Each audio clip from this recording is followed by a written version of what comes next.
उड़ जइबो बन के मैना के सोना, देख न पाई चेहरवा गे जानू, देख न पाई चेहरवा।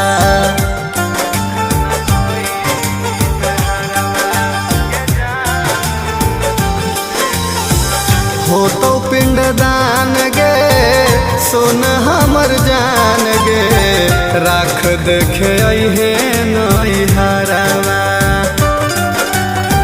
सुमिता सुभाषा के, सुमिता सुभाषा के कुछो नहीं जाना होगे, अछत छिटा होए ने यारवा पिटा होगे, अछत छिटा होए ने यारवा पिटा होगे।